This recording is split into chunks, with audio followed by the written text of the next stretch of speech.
Assalamualaikum warahmatullahi wabarakatuh. Selamat siang, salam sejahtera untuk kita semua, dan Om Swastiastu. Perkenalkan, nama saya Iwan Ardika, NIM D1B12106 dari kelas A.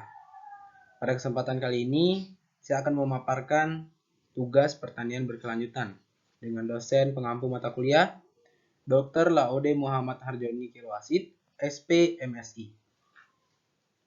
Baik, untuk materi yang pertama, keberlanjutan pertanian, konsep, prinsip, dan bukti. Keterkaitan terhadap keberlanjutan sistem pertanian dan pangan dapat dilacak pada masalah lingkungan yang mulai muncul pada awal 1950-an sampai 1960-an. Kekhawatiran tentang keberlanjutan berpusat pada kebutuhan untuk mengembangkan teknologi dan praktik pertanian yang pertama, tidak memiliki efek buruk pada pertanian. Sebagian karena lingkungan merupakan aset paling penting untuk pertanian. Yang kedua, dapat diakses dan efektif untuk pertanian. Yang ketiga, mengarah pada peningkatan produktivitas pangan dan memiliki efek samping positif pada barang dan isu lingkungan. Baik, untuk materi yang kedua, revolusi industri 4.0 versus pertanian dalam pengembangan masa depan untuk usaha kecil menengah. Revolusi industri.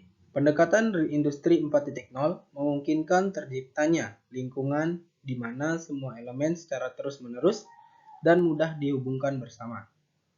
Dalam industri revolusi pertama lahir pada tahun 1780. Revolusi kedua lahir 30 tahun kemudian.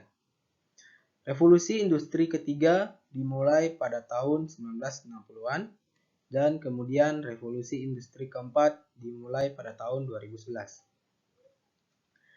Berdasarkan premis tersebut, struktur objek virtual dikaitkan dengan konsep Internet of Things, IoT. Oleh karena itu, IoT dapat secara sistematis sebagai jaringan di seluruh dunia. Konsep pertanian 4.0.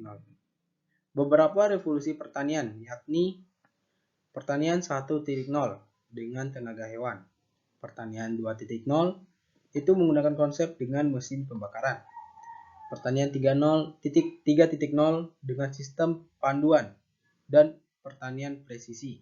Pertanian 4.0 terhubung ke cloud. Evolusi pertanian 4.0 terjadi secara paralel dengan evolusi serupa di sekitar industri. Berdasarkan gagasan untuk manufaktur masa depan, seperti virtualisasi pasokan pangan pertanian, peralatan teknis, dan pembeda utama di antara rantai pasokan pertanian dan industri. Implikasi ke depan. Revolusi industri keempat memungkinkan perusahaan menggabungkan produktivitas dan kecepatan untuk merespon pasar, membuat sistem mereka lebih produktif dan kompetitif. Dengan menyoroti strategi industri 4.0 atau pertanian 4.0, sangat diperlukan bagi pengelola usaha kecil menengah untuk memahami bagaimana mendekati inovasi dan keuntungan apa yang dapat diperoleh. Revolusi hijau, dampak, batasan, dan situasi masa depan. Revolusi hijau pertama, difusi dan dampak perbaikan genetik tanaman. Dampak positif terhadap pengentasan kemiskinan dan penurunan harga pangan. Keterbatasan strategi pertumbuhan RH-LED. RH berkontribusi pada pengurangan kemiskinan yang meluas, mencegah kelaparan bagi jutaan orang, dan menghindari konversi ribuan hektar lahan pertanian budidaya pertanian. Perolehan nutrisi dari RH tidak merata. Beberapa tanaman tradisional yang merupakan sumber penting mikronutrien digantikan oleh tanaman pangan yang bernilai tinggi. Strategi RH didasarkan pada intensifikasi wilayah yang menguntungkan, berkontribusinya terhadap pengurangan keadaan relatif lebih rendah di lingkungan produksi marginal. Dari pertanian cerdas menuju pertanian 5.0. Faktor-faktor yang akan memfasilitasi penerapan teknologi pertanian berkelanjutan meliputi pendidikan dan pelatihan pertanian yang baik, berbagi informasi, ketersediaan sumber daya keuangan yang mudah, dan meningkatnya permintaan konsumen akan makanan organik. Pertanian berbasis data. Pertanian 4.0, pertanian berbasis data didasarkan pada prinsip pertanian presisi dengan produsen menggunakan sistem yang menghasilkan data di pertanian mereka. Internet of Things mengumpulkan informasi.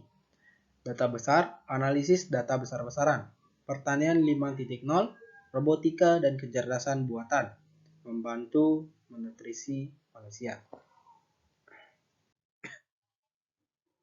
Manajemen berbasis data untuk pertanian berkelanjutan.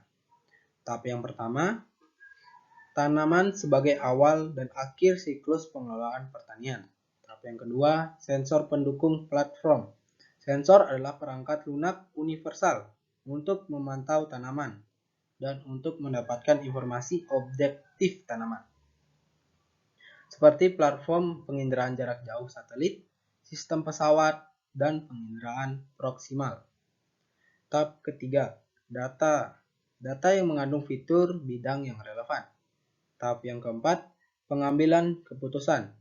Dan tahap yang terakhir, tahap yang kelima, aktualisasi melalui teknologi laju variabel. Baik, mungkin cukup sekian pemaparan materi pada kali ini. Lebih dan kurangnya mohon dimaafkan. Saya tutup dengan wassalamualaikum warahmatullahi wabarakatuh. Selamat pagi, salam sejahtera untuk kita semua, dan Om Santi Santi Santi Om.